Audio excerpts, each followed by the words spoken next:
नमस्कार, साझा समाचारमा हार्दिक स्वागत छ। सुरु गरौँ आजका मुख्य समाचारका शीर्षकहरूबाट।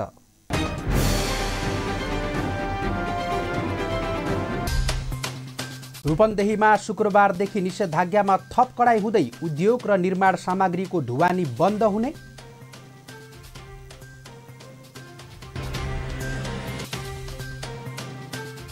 सैनामैना नगरपालिकाद्वारा निषेधाज्ञा कडा रूपमा पालना गर्न आग्रह। नगर प्रमुख कार्कीद्वारा एम्बुलेन्स लगायतको सेवा सबैको पहुँचमा पुर्याउने प्रतिबद्धता। र नेपाली राष्ट्रिय टिमका फरवार्ड अभिषेकले बुटवल लुम्बिनी एफसीबाट नेपाल सुपर लिग खेल्ने।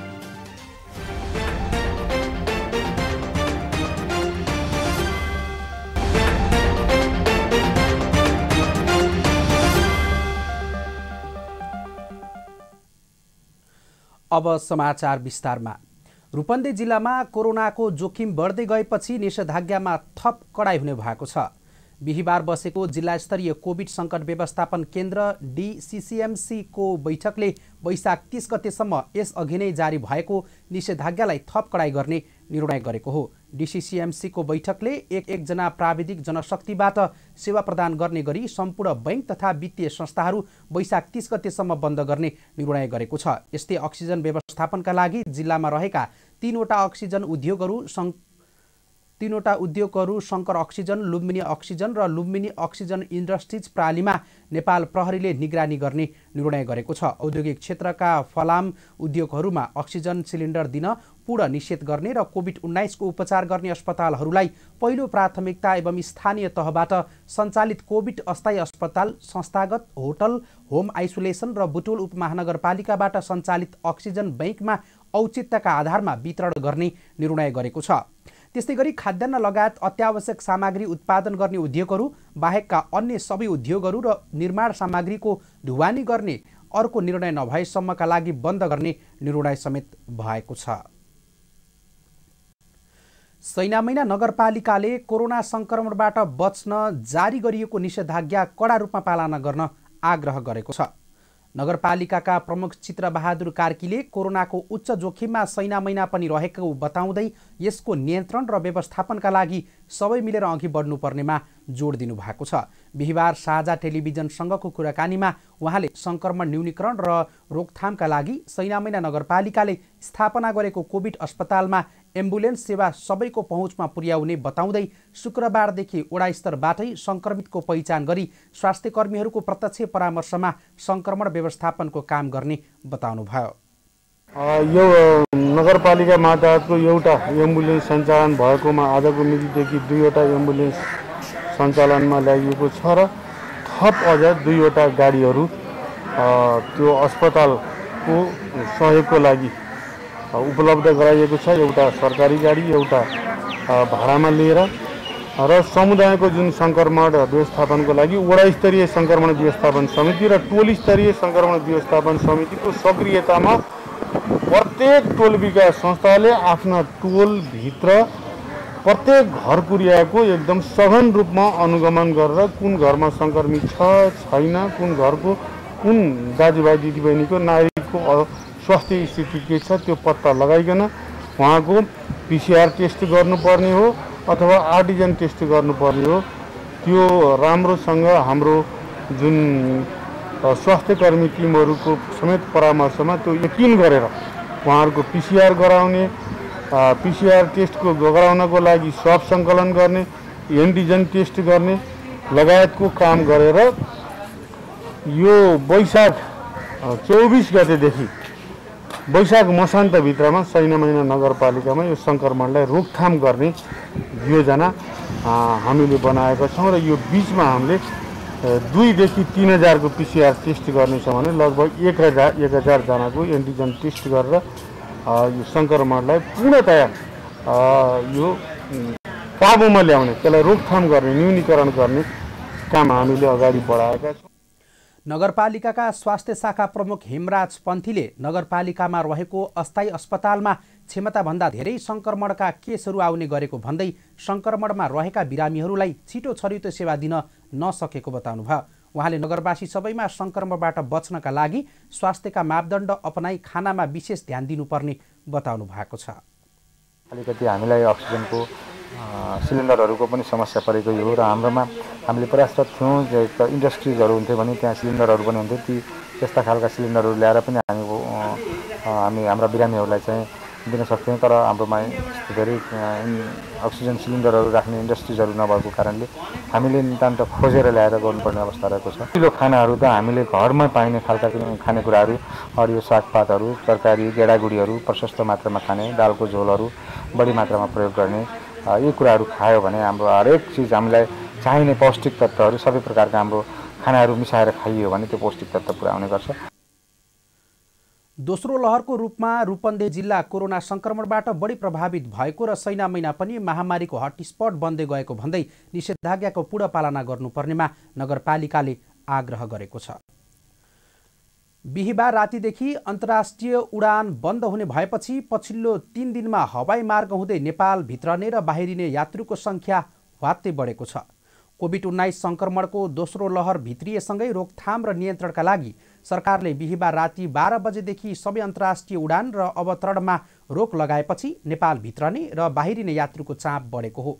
पछिल्ला 2 दिनमा यात्रुको आवागमनमा 40% वृद्धि भएको अध्यागमन विभागले जनाएको छ। नेपाललाई ट्रान्जिट पोइन्ट बनाएर तेस्रो देश उडान गर्न नपाउने वैशाख 13 गतेको मन्त्री परिषद निर्णयपछि यात्रुको आवागमनमा कमी आए पनि 19 गतेको निर्णयसँगै आवागमनको दर वृद्धि भएको हो। 13 गतेको मन्त्री परिषदको निर्णयपछि दैनिक 20-25%ले आवागमन सङ्ख्या घटेको थियो सरदरमा। अघिल्लो दिनभन्दा अर्को दिन 20% कम, अर्को दिनभन्दा अर्को दिन 20% कम, त्यो हिसाबले 20-25% कमी भएको थियो उडानमा यात्रुहरूको आवागमनमा। तर पछिल्लोचोटि त्यसलाई कभर गर्ने गरी 30-40%ले आवागमन सङ्ख्या बढेको छ पछिल्लो 2 दिनको हेर्दाखेरि। मैले अघि पनि भनेको छु समग्रमा हेर्दा औसतमा उस्तै देखिन्छ तर सुरुको केही दिन घटेको र पछि बढेको अवस्था चाहिँ छ। सरकारले अन्तर्राष्ट्रिय उडान र अवतरणमा रोक लगाए पनि नेपालमा रहेका विदेशी दूतावासहरूले पनि नेपाल घुम्न आएका आफ्ना नागरिकहरूलाई फिर्ता लैजाने गरेको, कोभिड विरुद्धको खोप लगाएर टेस्टिङ गर्न आएका पर्यटकले पनि कम्तीमा 10 दिन होटल क्वारेन्टिनमा बस्नुपर्ने भएपछि आफ्नै देश फर्कने गरेको र घुम्न आएका पर्यटकले पनि घुम्न नपाएपछि फर्कने गरेकाले यात्रुहरूको चाप बढेको बताइएको छ। नेकपा एमाले प्रधानमन्त्री केपी शर्मा ओलीले संसदको विशेष अधिवेशनमा विश्वासको मत प्राप्त गर्ने गरी सबै दलहरूसँगको छलफललाई निरन्तरता दिने निर्णय गरेको छ। स्थायी कमिटी बैठकले बागमती प्रदेशमा हुन गइरहेको राष्ट्रिय सभा निर्वाचनमा एमाले उम्मेद्वारलाई जिताउने निर्णय पनि गरेको एमाले नेता प्रदीप कुमार गेवालीले जानकारी दिनुभयो। स्थायी कमिटीको तेस्रो बैठक भर्खरै सम्पन्न भएको छ। आजको बैठकमा हामीले जेठ 6 गते हुन गइरहेको यो बागमती प्रदेशबाट निर्वाचित हुने एकजना राष्ट्रिय सभा सदस्यको निर्वाचनका सम्बन्धमा छलफलहरू गरेका छौँ र यो निर्वाचनमा नेकपा एमालेको उम्मेदवारलाई जिताउने गरी त्यो जित सुनिश्चित हुने गरी यसका तयारीहरू गर्नका लागि विभिन्न सुझावहरू दिनुभएको छ नेताहरूले। हामीले तदनुरूप नै विभिन्न जनप्रतिनिधिहरू मतदाताहरूसँग कुराकानीहरू पनि गर्ने, कुराकानीहरू अगाडि बढाउने र जितलाई सुनिश्चित हुने गरिकन छलफललाई अगाडि बढाउने निर्णय गरेका छौँ। उम्मेदवारको बारेमा हामी छिट्टै निर्णय गर्छौँ। प्रधानमन्त्री ओलीले यही वैशाख 27 गते संसदको विशेष अधिवेशनमा विश्वासको मत लिनुहुने भएको छ। माओवादी केन्द्रले बुधबार सरकारबाट समर्थन फिर्ता लिएपछि ओली अल्पमतमा पर्नु भएको छ। समाचारको सिलसिला अझै जारी छ, पालो विश्रामको।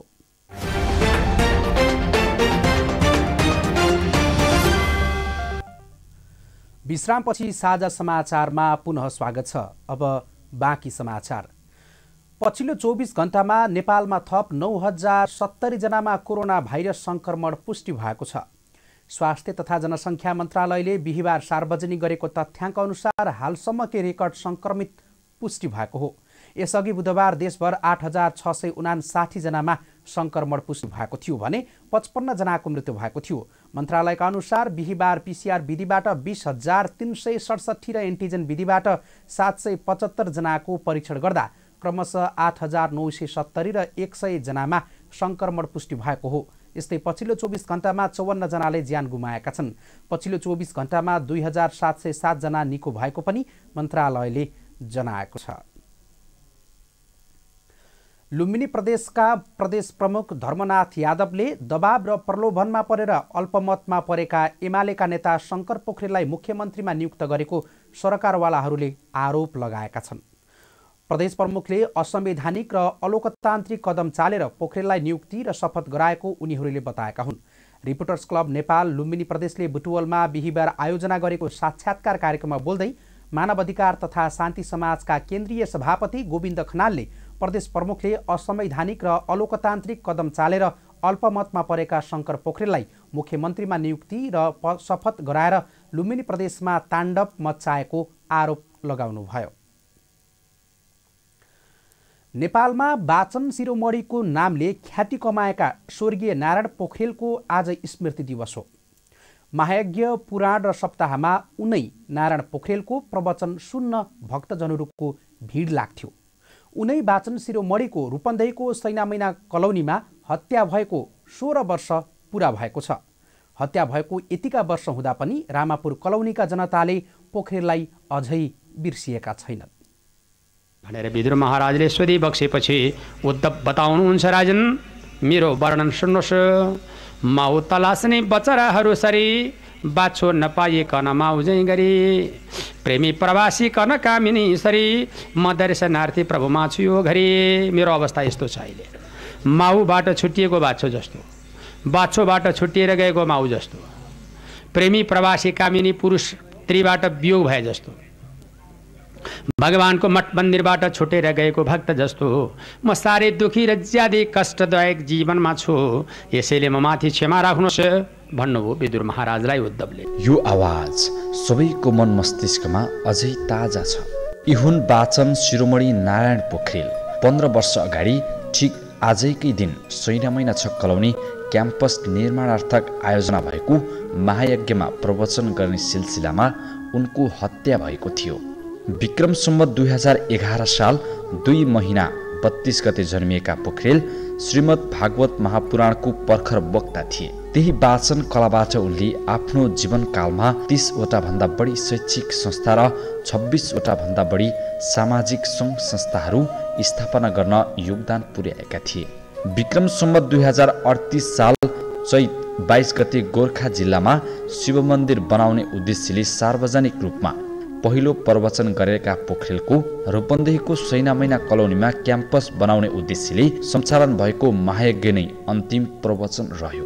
महायज्ञ पुराण र सप्ताहमा उनै नारायण पोखरेलको प्रवचन सुन्न भक्तजनको भिड लाग्थ्यो। उनै वाचन शिरोमणिको रूपन्देहीको सैनामैना कलोनीमा हत्या भएको आज ठिक 15 वर्ष पुगेको छ। हत्या भएको यतिका वर्ष हुँदा पनि कलोनीका जनताले उनलाई अझै स्मरण गरिरहेका छन्। पण्डित नारायण प्रसाद पोखरेल हाम्रो क्याम्पसको लागि एउटा अविस्मरणीय व्यक्तित्व हुनुहुन्छ। उहाँले यस क्याम्पसको निर्माणका निम्ति आफ्नो प्राणको आहुति दिनुभएको छ। विक्रम सम्वत 2062 साल वैशाख 23 गतेका दिन वाचन शिरोमणि पोखरेल प्रवचनका लागि तयारी गर्दै हुनुहुन्थ्यो। अचानक गोलीको आवाज सुनियो। द्वन्द्वको बेला थियो। कतै सेना र माओवादीको भिडन्त होला भन्ने ठानियो। तर उनै प्रिय पण्डित नारायण पोखरेलको गोली प्रहारबाट हत्या भयो। त्यो दिन सैनामैनाका जनताका लागि साँच्चै दुःखद दिन थियो। 5:30 बजे उठेर नुहाइधुवाइ गरेर जाँदाखेरि एक मुर्गिया पुग्दा त लो नारायण पोखरेलको हत्या भयो भनेर भने बाटाभरि रुवाबासी भयो। जाँदाखेरि पुरा खुनका धारा एकदम त्यो बाहिर बसेर 6:22 जाँदाखेरि उहाँले सेभिङ गरिरहनु भएको रहेछ। जाँदा एकैचोटि गएर तलबाट 3 जना माथि गएछन्। 3टा मोटरसाइकलमा 6 जना गएको थियो अरे। 3 जना माथि गएछन्। तल पोता लाउने घरबेटीले पोता लाउँदा कहाँ यो जुत्ता लाएर नि सरी हामी पण्डितजीलाई भेट्न हिँडेको सरी भन्दै माथि गए। ड्याम कञ्चनमा हानेर हामी जाँदाखेरि पुरा रथ पछि त्यस्तो गरेर एउटा घटना घटाए। कलोनी त्यति बेला दुद्राक्ष गाविस थियो। गाविसमा क्याम्पस नहुँदा यहाँका स्थानीय विद्यार्थीहरू एसएलसी पास गरेपछि कि बुटोल कि नजिकको अरू गाविसमा पढ्न जानु पर्थ्यो। विद्यार्थीको त्यही समस्या समाधान गर्न कलोनीका जनताले क्याम्पस बनाउने निर्णय गरे, तर त्यसका लागि स्रोत जुटाउनै समस्या थियो। त्यही बेला पण्डित नारायण पोखरेल स्कुल, क्याम्पस, मन्दिर, पाटी पौवा बनाउन पुराणकी माध्यमबाट सहयोग पुर्याउँदै देशव्यापी अभियानमा हुनुहुन्थ्यो। कलोनीका जनताले पण्डित पोखरेललाई बोलाउने निर्णय गरे। महायज्ञ चल्दै थियो, पैसा पनि उठ्दै थियो, तर पण्डित पोखरेल आफू भने कहिले नउठ्ने गरी ढल्नुभयो। स्थापनाको लागि यज्ञ सञ्चालन गरिरहेको अवस्थामा उहाँको क्रूरतापूर्वक, बर्बरतापूर्वक, अमानवीय ढङ्गले उहाँको हत्या गरियो। यो यस्ता महान व्यक्तित्व, यस्ता विद्वान, शालीन विद्वान र लोक कल्याणकारी व्यक्तित्वको स्मृति दिवसको उपलक्ष्यमा म उहाँप्रति पुनः श्रद्धा सुमन गर्दै उहाँलाई स्मरण गर्न चाहन्छु। त्यति बेलाको दुद्राक्ष गाविसका जनताले बाचन शिरोमणि पोखरेलको हत्यापछि उहाँकै स्मृतिमा क्याम्पस बनाउने अठोट गरे, जस अनुसार क्याम्पसको नाम नै शहीद नारायण पोखरेल रामापुर क्याम्पस राखिएको छ। पोखरेलको हत्या यही ठाउँमा भए पनि उहाँको नाममा स्थापना भएको क्याम्पसले अहिले हजारौं विद्यार्थीले शिक्षाको अवसर पाएका छन्। मलाई सामाजिक क्रान्तिको नयाँ शक्तिको रूपमा प्रयोग गरी धार्मिक तथा सांस्कृतिक रूपान्तरसँगै समाज सुधारको अभियानमा हजारौं सामाजिक, धार्मिक तथा शैक्षिक संस्थाको उन्नयनमा महत्त्वपूर्ण भूमिका निर्वाह गर्नुभएका बाचन शिरोमणि नारायण प्रसाद पोखरेल उहाँलाई प्रथम धार्मिक शहीद घोषणा गरेको छ र रामापुर क्याम्पसले पनि उहाँकै नाममा रामापुर क्याम्पसलाई शहीद नारायण पोखरेल रामापुर क्याम्पस बनाएको छ। नेपाल सरकारले 9 वर्ष अघि बाचन शिरोमणिको नामले प्रख्यात नारायण पोखरेललाई धार्मिक शहीद घोषणा गर्यो। धार्मिक क्षेत्रको माध्यमबाट देश विकासमा उहाँले पुर्याएको योगदान कहिल्यै बिर्सन सकिँदैन। उहाँले आयोजना गरेका महायज्ञ, पुराण सप्ताहबाट 100 किलोमिटर सडक बनेका छन्। दर्जनौं स्कुल, क्याम्पस स्थापना भएका छन्। हजारौं विद्यार्थीले शिक्षाको उज्यालो पाएका छन्। धर्म संस्कृतिको विकासमा ठूलो योगदान पुगेको छ र उहाँको आकस्मिक देहावसान भए पनि उहाँकै नाममा शहीद नारायण पोखरेल रामापुर क्याम्पसको उदय भएको छ। बाचन शिरोमणि नारायण पोखरेलप्रति हार्दिक श्रद्धाञ्जली। उनी भगवतीको प्रार्थना गर्नु पर्यो। संसारमा शक्ति बिना त केही पनि हुँदैन नि। शक्ति नै हो संसारमा सब, नारीकै चलन खटन छ जहाँ तहाँ। यसै कारणले शक्तिको उपासना गरौँ भनेर अनि भगवतीको बिन्ती गर्नुभयो। ब्रह्माजी भन्नुहुन्छ मलाई साह्रै आपत पर्यो, यो आपतबाट विमोचन गरिदिई बक्सनु पर्यो भन्दै बिन्ती गर्न लाग्नुभयो। हरि मणिदीप भाषिनी दुर्गा भवानी, मणिदीप भाषिनी दुर्गा भवानी नमाने। रिपोर्टपछि अब बाँकी समाचार। पछिल्लो 24 घण्टामा रूपन्देही जिल्लामा थप 745 जनामा कोरोना संक्रमण पुष्टि भएको छ भने 9 जनाको कोरोनाका कारण मृत्यु भएको छ। रूपन्देहीमा सबैभन्दा बढी बुटोल उपमहानगरपालिकामा 159 महिला र 169 पुरुष गरी जम्मा 328 जनामा संक्रमण पुष्टि भएको छ। त्यस्तै गरी तिलोत्तमा नगरपालिकामा 72 महिला र 78 पुरुष गरी 150 जनामा संक्रमण पुष्टि भएको स्वास्थ्य कार्यालय रूपन्देहीले जनाएको छ।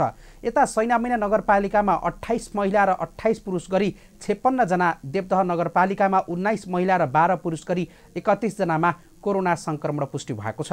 यो सँगै रूपन्देहीमा कुल संक्रमितको संख्या 16,098 पुगेको छ भने 10,367 संक्रमित निको भएर घर फर्किसकेका छन्। यस्तै पछिल्लो 24 घण्टामा रूपन्देहीमा 9 संक्रमितको मृत्यु भएको स्वास्थ्य मन्त्रालय अन्तर्गत रूपन्देही शाखाले जनाएको छ। समाचारको सिलसिला अझै जारी छ, पालो विश्रामको। विश्रामपछि साझा समाचारमा पुनः स्वागत छ। अब बाँकी समाचार। रूपन्देहीको तिलोत्तमा नगरपालिकाका नगर प्रमुख वासुदेव घिमिरे र उपप्रमुख जागेश्वरी चौधरीले आफूले चढ्दै आएको गाडी कोरोना संक्रमित बिरामीका लागि प्रयोगमा लगाउनु भएको छ। सक्रिय संक्रमितको संख्या दिन प्रतिदिन बढ्दै जाँदा एम्बुलेन्स मात्र पर्याप्त नभएपछि नगर प्रमुख र उपप्रमुखले आफूहरूले चढ्दै आएका 2वटा गाडी बिरामीको सेवाका लागि प्रयोगमा लगाउनु भएको हो।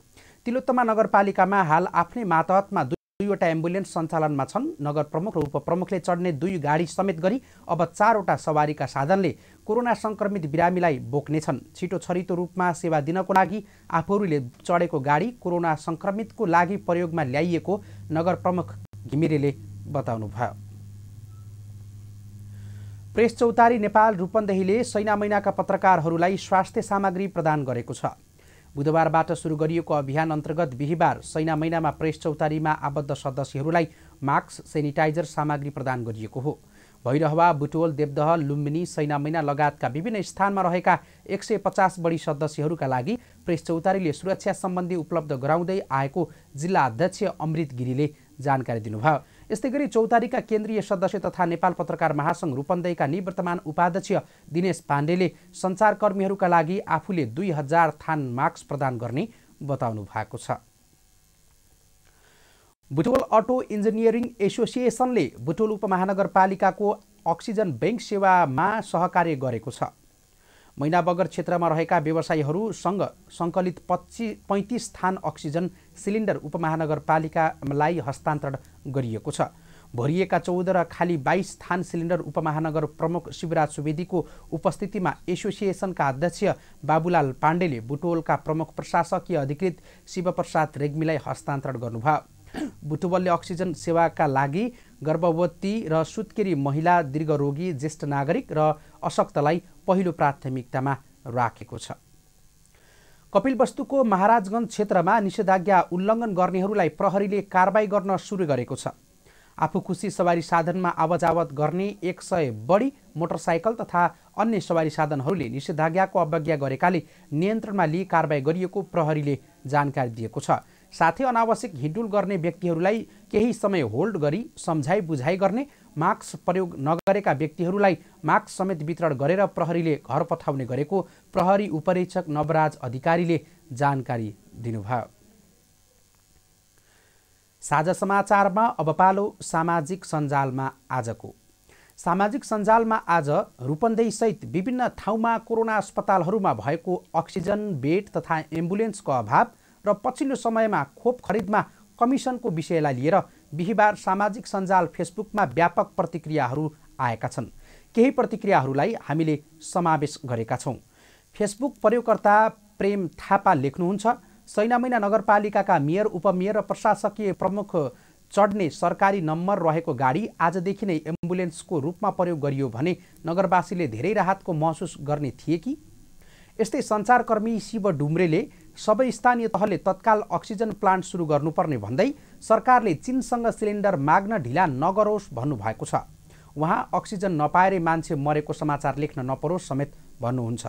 यस्तै लक्ष्मी केसीले तिलोत्तमाका जनप्रतिनिधिले चढ्ने गाडी एम्बुलेन्स बनाउने निर्णयको सराहना गर्दै अन्य पालिकाहरूले पनि सिक्ने कि भन्दै जिज्ञासा राख्नु भएको छ। यता रीता परियारले के भ्याक्सिन खोप नै यो महामारी कोरोनाको समाधान हो त भन्ने प्रश्न गर्नुभएको छ। आचार्य विष्णु गेवालीले विपत्ति कालमा मन स्थिर राख्नु र कति पनि हरेस नखानु सबसे ठुलो औषधि हो भन्दै अप्ठ्यारो पर्छ भनेर आफन्तको सद्भाव, गुरुको आशीर्वाद र मित्रहरूको स्नेह हामीसँगै छ भन्दै लेख्नु भएको छ। यस्तै वरिष्ठ पत्रकार डीआर घिमिरेले खोप खरिद प्रकरणमा कमिसनको सवाललाई जोड दिँदै सेरम इन्स्टिच्युट अफ इन्डियाका लागि कागजी एजेन्टका रूपमा देखिएको विजय दुगड सहितको हुकुम इन्टरप्राइजेसको लाइसेन्स खारेज गरी G2G मार्फत भ्याक्सिन आयात गरौँ भन्दै प्रतिक्रिया दिनुभएको छ। यस्तै राजवीर जयसवालले महामारीको बेलामा कहिले मास्क लुकाउँछन् त कहिले अक्सिजन सिलिन्डर भन्दै होइन हो अपराधी हो तिमीहरू कुन धर्म मान्छौ भन्दै प्रश्न गर्नुभएको छ। साझा समाचारमा अब पालो खेल समाचारको। नेपाली राष्ट्रिय टिमका फरवार्ड अभिषेक रिजालले बुटवल लुम्बिनी एफसीबाट नेपाल सुपर लिग NSL खेल्ने भएका छन्। बुटवलले अभिषेकलाई विदेशी खेलाडीको स्थानमा टिममा राखेको हो। बुटवलका महाप्रबन्धक राजु काजी साखेले अभिषेकले बुटवलबाट खेल्ने पुष्टि गर्नुभयो। NSL अघि भारतीय लिगमा आइजवाल एफसीबाट खेलेकाले अभिषेक अक्सनका लागि लिस्टमा थिएनन् भने एनएसएलका लागि आइकोनिक प्लेयरको रूपमा थिए, तर उनलाई कुनै टिमले अनुबन्धन गरेको थिएन। अभिषेकले भारत र मालदिप्सको लिगमा खेलिरहेका छन्। यिनै समाचारसँगै हामी साझा समाचारको अन्त्यमा आइसकेका छौँ। अन्त्यमा मुख्य समाचार फेरि एकपटक।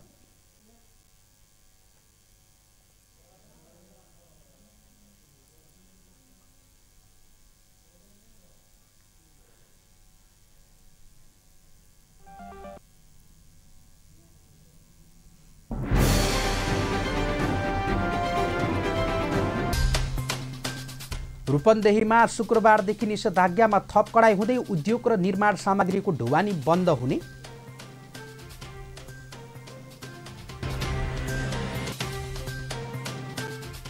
सैनामैना नगरपालिकाद्वारा निषेधाज्ञा कडा रूपमा पालना गर्न आग्रह। नगर प्रमुख कार्कीद्वारा एम्बुलेन्स लगायतको सेवा सबैको पहुँचमा पुर्याउने प्रतिबद्धता। र नेपाली राष्ट्रिय टिमका फडवार अभिषेकले बुटवल लुम्बिनी एफसीबाट नेपाल सुपर लिग खेल्ने।